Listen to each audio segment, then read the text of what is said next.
You're tired. Maybe you don't even know exactly why, but you feel it, don't you? Deep in your bones, you feel like you're constantly carrying this invisible weight, as if it's your job, your sacred duty, to keep everything and everyone in perfect balance, to please everyone, to smooth over every conflict, to always be the kind, understanding, polite one in the room. You learned early on that being a good person was the right thing to do.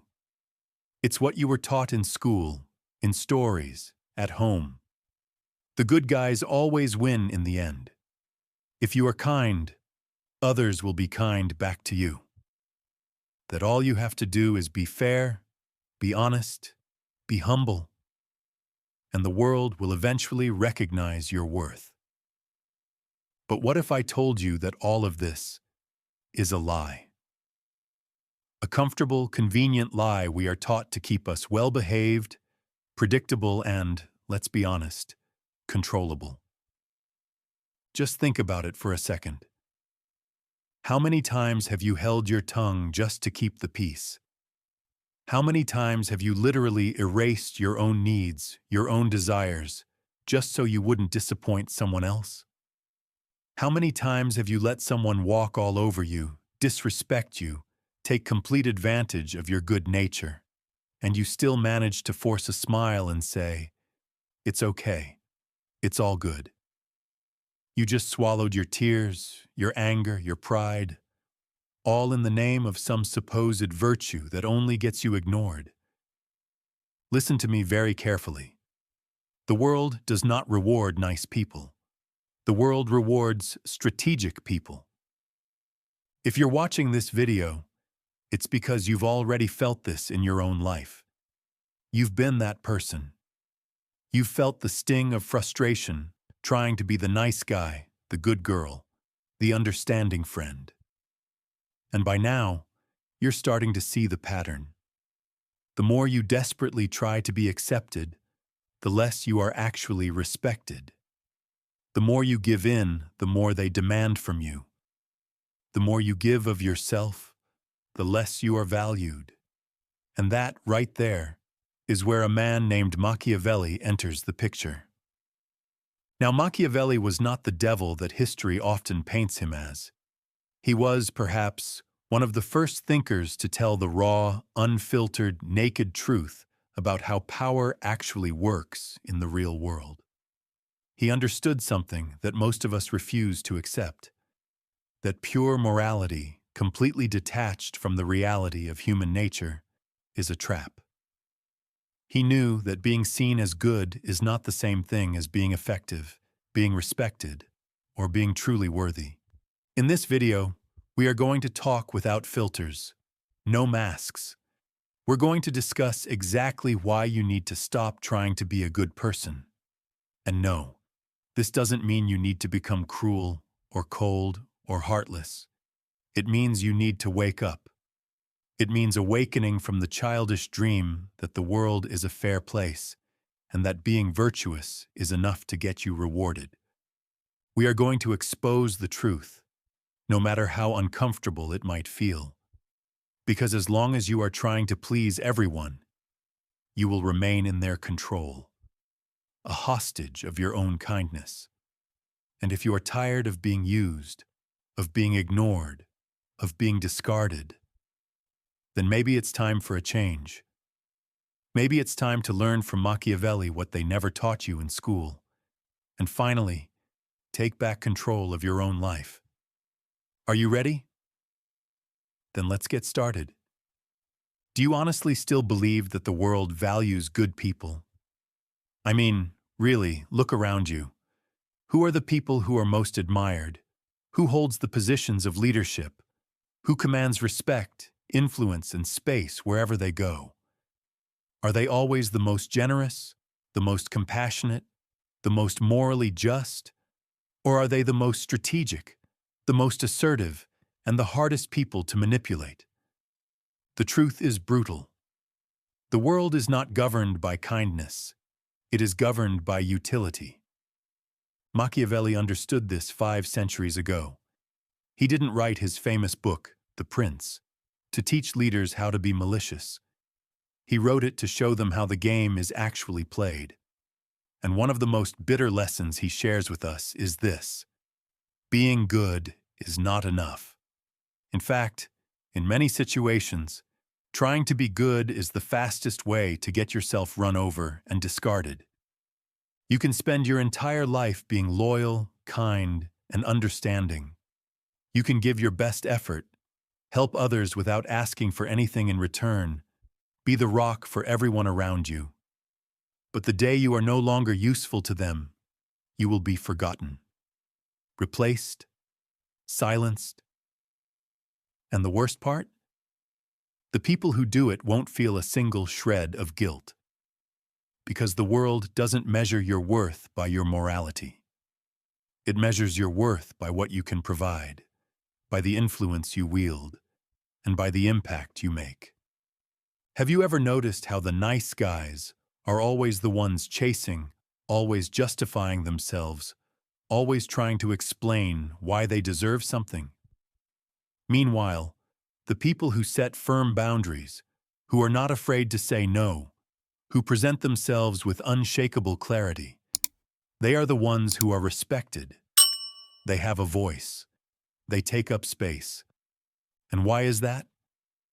It's because blind kindness is seen as weakness, because someone who never confronts anyone is seen as someone who never poses a threat. And people who pose no threat are not taken seriously. They are seen as a resource, not as a presence, a tool, not an individual. You can kill yourself trying to please others, but if you don't represent some form of power or consequence, nobody will ever hesitate to use you for their own ends. It's harsh, I know, but it is reality. Machiavelli famously wrote that a leader, if forced to choose, should seek to be feared rather than to be loved. What did he mean by that? He meant that true, lasting respect comes from the perception that you are someone with the power to act, that you cannot be trampled on without a reaction, that you are not just some replaceable cog in someone else's machine. And this applies directly to you. If you continue to live your life just to be pleasant, you will continue to be seen as someone who is easy to discard. Not because you're a bad person, but because the world simply does not reward those who allow themselves to fade into the background. It's time to understand where this unhealthy, draining desire to be accepted all the time actually comes from. Because hidden behind all your kindness, there is something much deeper. Something that may have been sabotaging you for years. And that is exactly what we are going to explore. Now, in the next part, we will dive deep into the psychological roots of the people pleaser. We'll uncover why, for so many of us, being nice is just another word for being afraid.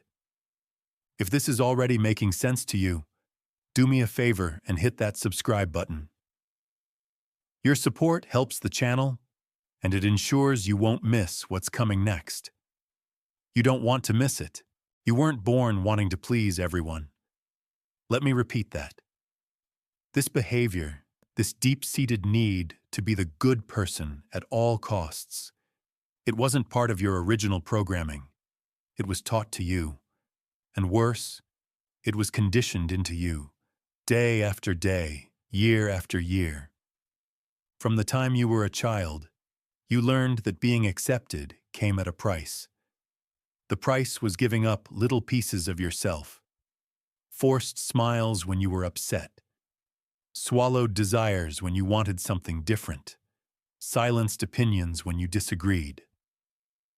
All of it was traded for a little bit of approval. Remember the phrases, "Don't do that. It's ugly." "Be nice and share your toy, even if you don't want to." "Stop crying, you're making a scene." Or the praise that came when you complied. "Oh, you're so polite. What a good, quiet child you are." Little by little, you were molded, shaped, and sanded down to fit into the box that others had built for you. But here's what no one ever told you. Constantly trying to please people is an emotional trap. It's a psychological prison, built with bars of poisoned compliments and reinforced by punishments disguised as education. You learned a simple, powerful equation in your mind. If you pleased others, you would be loved. If you showed your anger, if you set a boundary, if you acted in your own self-interest, you would be rejected. So you did what any mind would do to survive. You adapted. You became a master at reading the room, at anticipating the needs of others, at becoming a social chameleon who could be whatever anyone needed you to be. The problem is that adaptation eventually became a form of submission, and today, as an adult, you can see the results. You no longer know how to say no without feeling a crushing wave of guilt. You feel responsible for the emotional well-being of everyone around you, even if it completely destroys you on the inside. You get frustrated, but you keep it to yourself.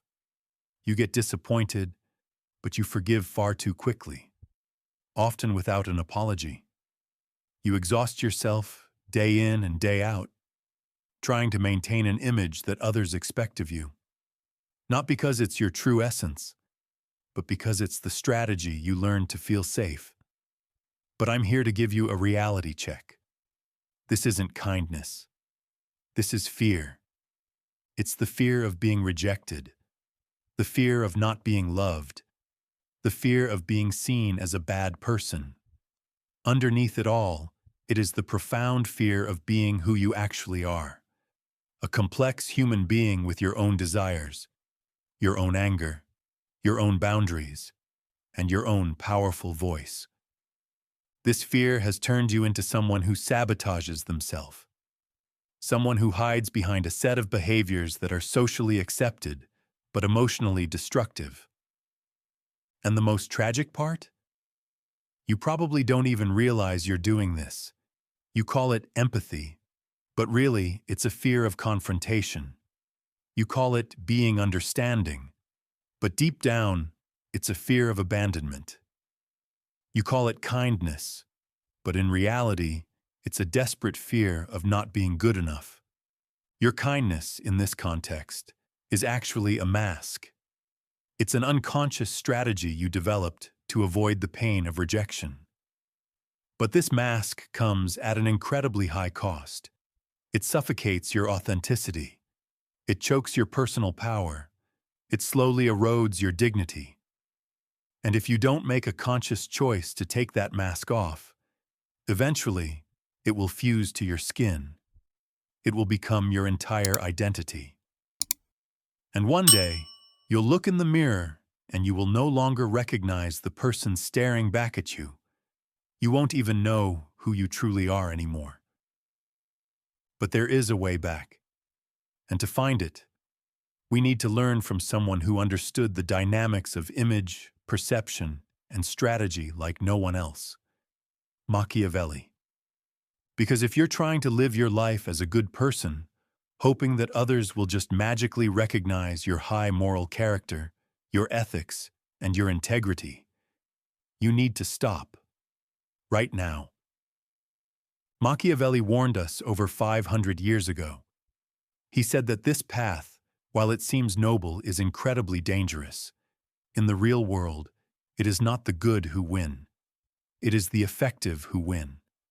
And effectiveness in the great game of life requires strategy. It requires a deep understanding that people are not primarily motivated by your goodness. They are motivated by their own interests, their own fears, and their perception of your power. In The Prince, Machiavelli writes one of the most powerful sentences ever put to paper. Everyone sees what you appear to be, but few experience what you really are. This sentence is a punch to the gut. It completely unmasks the illusion that just being true, pure, and authentic is enough to earn you respect. The reality is harsh. People do not see your intentions. They react to your appearance, your image, your impact. You can have the most generous heart in the world, but if you do not inspire respect, you will be ignored. You can be the most just and fair person alive, but if you seem weak, you will be treated as if you are weak. And that is why the prince, and in this story, the prince is you, anyone who wants to take control of their own life, cannot afford to be naive. You must appear virtuous when it is useful, and you must be strategic when it is necessary. In the next part, we are going to get straight to the point. We'll explore exactly what Machiavelli's masterwork can teach us about how to stop being a hostage to our need to appear good and how to start being respected for who we really are. It's time to learn how to play the game. Machiavelli says the prince must know how to use the nature of the beast. He must be a fox to recognize the traps and a lion to frighten the wolves. This isn't just advice for Renaissance rulers. It is a brutally effective metaphor for your life. The fox is cunning. The fox sees the hidden dangers, understands the subtle manipulations, and knows how to move through the world with awareness.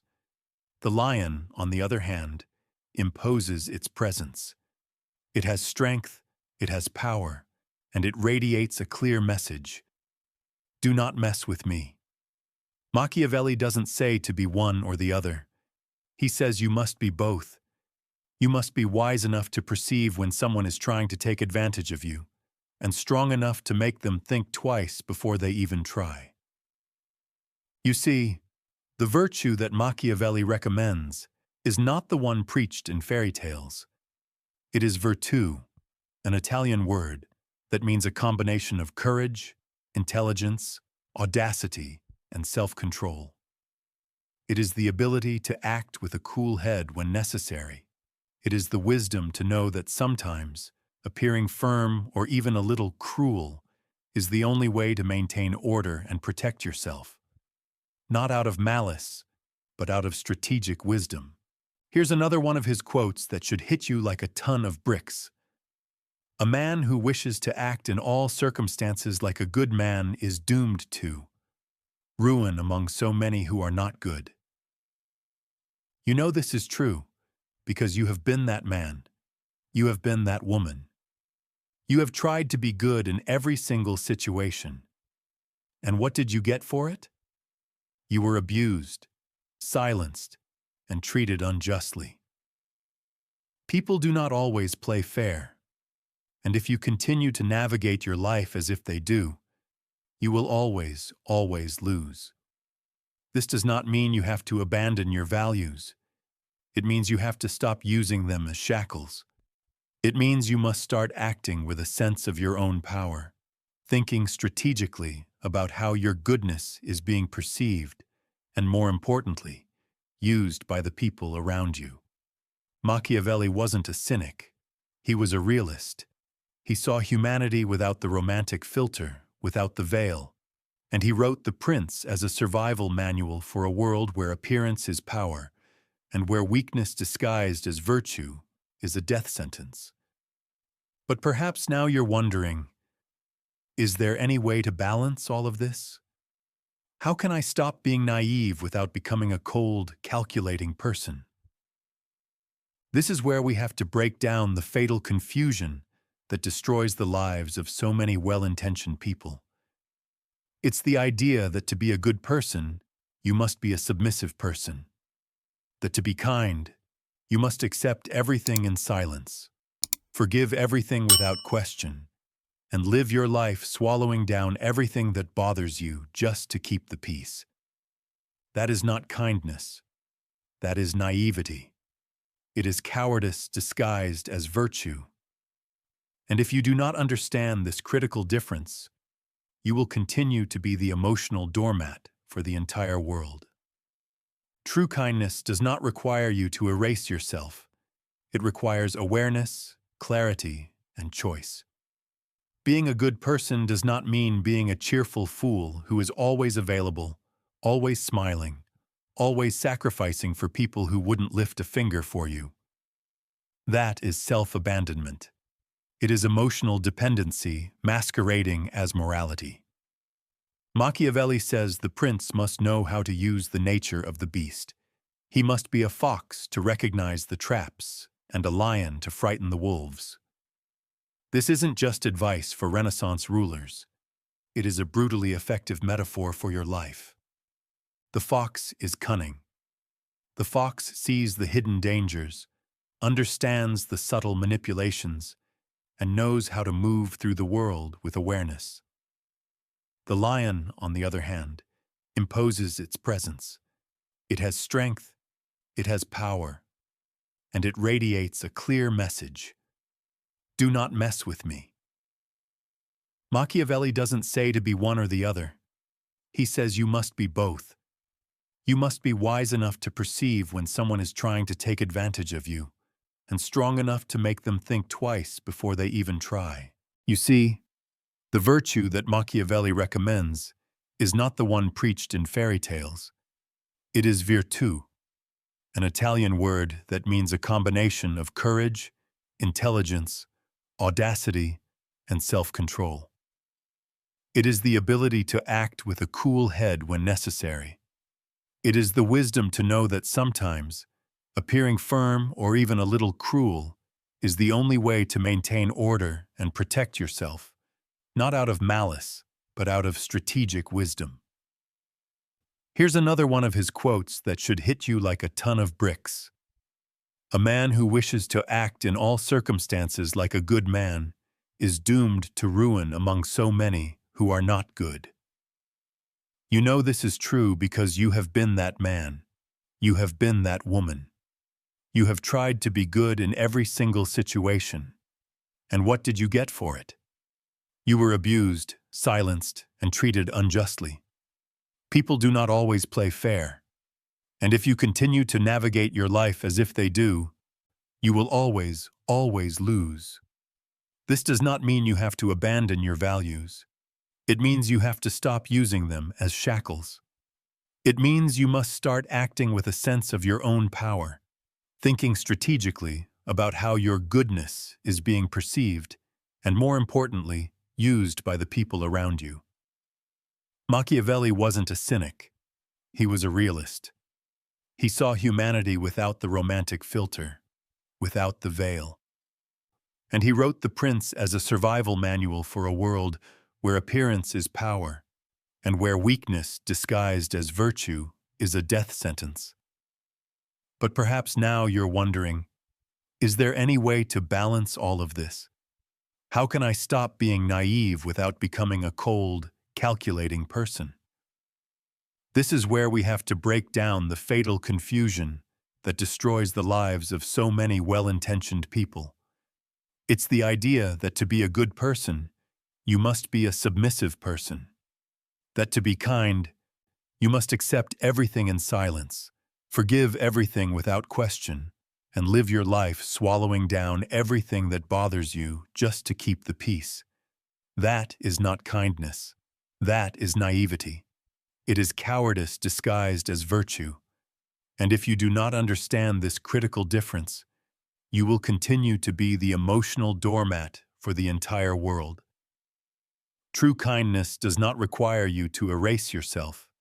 It requires awareness, clarity, and choice. Being a good person does not mean being a cheerful fool who is always available, always smiling, always sacrificing for people who wouldn't lift a finger for you. That is self-abandonment. It is emotional dependency masquerading as morality. Naivety believes that other people will treat you with the same heart that you have. Naivety believes that the world is fair, and that if you are a person of integrity, others will recognize and honor that. Naivety waits for gratitude, for reciprocity, for consideration. And so, naivety lives in a perpetual state of frustration and disappointment, because it projects a nobility onto others that simply does not exist in everyone. True kindness is different. It is firm. It knows how to say no. It knows how to walk away. It understands that not everyone deserves your energy, and that giving your best to those who have nothing to offer in return is not generosity, it's a waste. You can be a just, compassionate, and integral person and still be feared, still be respected, still be someone who commands presence, who knows exactly what they will tolerate and what they will absolutely not accept. The question you need to ask yourself right now is this: is your kindness protecting you, or is it exposing you? Is it strengthening you, or is it destroying you? Because if your idea of being good involves living your life swallowing injustices, accepting emotional crumbs, and blaming yourself for feeling anger, then you are not being good. You are being dominated. So how do you stop being nice without betraying who you are? First, understand that your voice matters. You have been conditioned to think that complaining, setting boundaries, or disagreeing is selfish. That is a lie. Selfishness is expecting you to live in silence while others talk over you. To speak up, to take a stand, to say, "I do not accept this," that is dignity. That is self-respect. Second, practice saying no. Saying no is one of the most liberating acts there is. It doesn't have to be aggressive. It doesn't have to be shouted.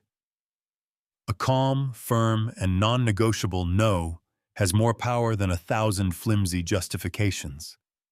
Because it communicates the one essential thing: you have limits, and those who have limits are respected. Those who do not are exploited. Third, observe who is bothered by your change. These people are your thermometer. If you start to assert yourself and someone tells you, "You've changed, you seem different," or "You're being selfish," it's because your submission was useful to them. When you change, you break the invisible contract that allowed them to use you, and that makes them uncomfortable. Do not be fooled. This is a sign of progress. Fourth, stop trying to be understood by everyone. Not everyone will get your transformation, and that's okay. You do not owe loyalty to the convenient image they created of you in their head. Your only loyalty is to your own truth, your own peace, and your own emotional health. And finally, fifth, replace the desire to be accepted with a commitment to being authentic. When you act authentically, you may displease some people, but you will attract the deep respect of those who truly matter. And more importantly, you will finally begin to respect yourself. And that is the one kind of respect that no one can ever take away from you. It's time to be brutally honest. How long are you going to keep this up? How long will you sacrifice your energy, your voice, and your dignity just to maintain an image that isn't even yours? This is a prison, a psychological cell decorated with false compliments, where you are applauded only for being harmless, for being predictable, for not being a threat. But I'll tell you something no one else has had the courage to say. No one is coming to rescue you. No one is going to show up, thank you for all your sacrifices, and give you the respect you deserve. That will not happen. Because as long as you are willing to be used, there will always be someone willing to use you. This isn't malice, it's reality. You can continue down this path, being that ideal good person that society sold you. But you must prepare for a future filled with frustration, resentment, and invisibility. Or you can wake up. You can decide right here and now that your kindness will no longer be a collar around your neck, that you will choose when to be generous and to whom, that you will no longer live seeking the approval of others like a dog begging for affection. The truth is simple. The world respects those who respect themselves, and you will only be free when you stop asking for permission to exist. So I ask you, tell me in the comments below, when was the last time you said no without feeling guilty? When was the moment you realized that being nice was actually destroying you? This conversation needs to happen because you are not alone in this prison. And if this video has shaken something loose inside of you, then your journey is just beginning. Make sure you're subscribed because what we've started here is too important to stop now.